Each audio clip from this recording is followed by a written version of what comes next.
But I was into Raw and SmackDown so much every week that I wanted even more wrestling. So I actually watched WWE Superstars every week. Every Thursday night, I watched WWE Superstars. And then right after that, I would watch TNA Impact. I think the way that I found out about TNA was actually from the WWE video games.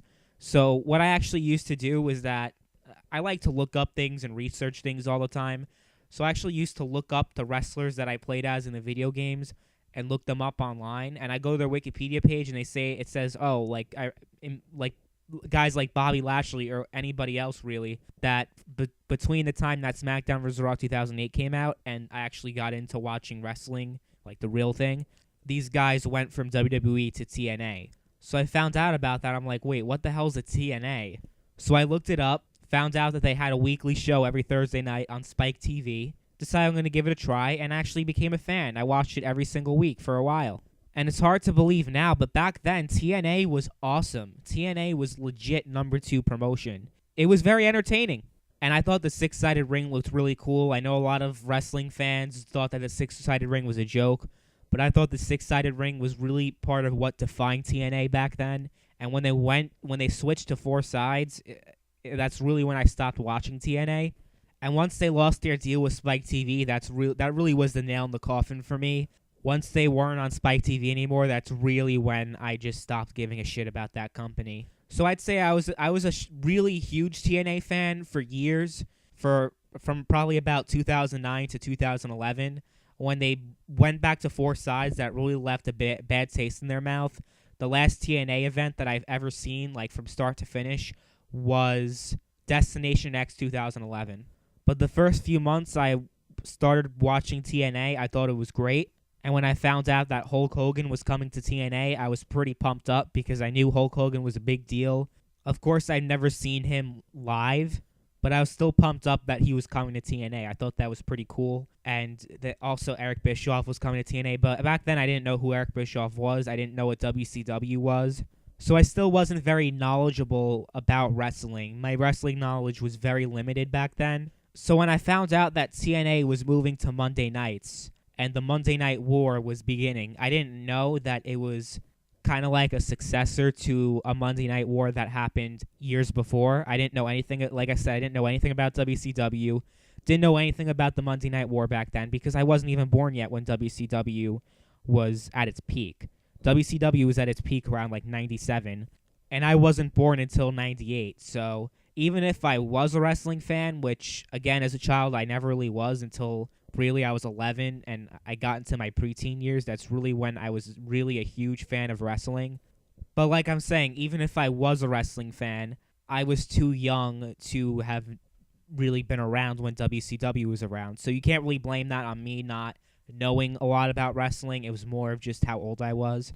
But that's the great thing about the WWE Network, right? You can relive those memories for just $9.99 a month. You can watch the Monday Night War series where they go over everything that happened in the Monday Night War. That was a very exciting time to be a wrestling fan. Sadly, the 2010 Monday Night War was no such thing.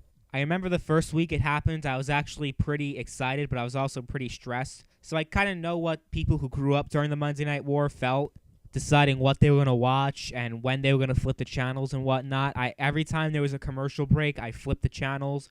I kept going back and forth between Impact and Monday Night Raw, but I knew from the get-go that Raw was so much better than Impact. Impact had its moments, like Hulk Hogan coming back was whatever, but when they're like, we're going back to four sides, brother, I was like, what the fuck are you talking about? Four sides? Are you kidding me? I love six sides. Why are you getting rid of six sides and going back to four sides? I was really, really upset about that. And the only other memorable part of that show really was Jeff Hardy making his TNA debut, but I honestly would have rather seen him in WWE. As much as I liked TNA, I always felt that Jeff Hardy belonged in WWE. So when he came back at 33, I was just marking the fuck out. I don't think I've ever marked out so much in my entire span as a wrestling fan than when Jeff Hardy and Matt Hardy also came back to WWE. Oh man, I just fanboyed the fuck out when that happened. But with Bret Hart coming back after 13 years and all this other shit that they were doing on Raw, I ended up gravitating more towards that show because while I like TNA, I wouldn't have chosen TNA over WWE. So that was really the only Monday night TNA that I watched. I refused to watch TNA on Monday nights. I eventually watched TNA again when it went back to Thursday nights, but when they went to 4 sides, that really left a bad taste in my mouth. The combination with that and them trying to compete with WWE directly like that, I was not very happy. I did not like having to choose between TNA and WWE. And it's not like TNA was trying its best to outperform WWE. They did a lot of stupid shit. They definitely had enough star power to compete with WWE, but just the way that they booked the show, even as a young kid, I really wasn't into it. And the Monday Night War and going to 4 sides and bringing in Hogan and Bischoff really was, I wouldn't say the beginning of the end for TNA, because 7 years later, it's still on life support. Somehow, it's still alive. But yeah, 2010 is when TNA really started to go downhill. And that whole Monday Night War thing was just absolutely pathetic. It was pathetic. I don't know why TNA decided that we're going to compete with Vince on Monday nights. And while doing that, just present bad television while you're trying to compete with the number 1 promotion in the world. You're just making a fool out of yourselves. But I definitely think that Monday Night War will go down as probably one of the biggest jokes, honestly, in wrestling history, because that was pathetic. And even as a young kid, someone who was very impressionable, somebody who, would kind of not see as much as the smarks or the hardcore wrestling fans would know. Because back then, I didn't even know wrestling was fake back then. And we're going to get into that in a bit, about how I found out that wrestling was fake or scripted or whatever the hell you want to call it. But as somebody who was very impressionable, as somebody who didn't realize if something was great or bad, I realized that TNA was not great. And yeah, it was just a whole shit show.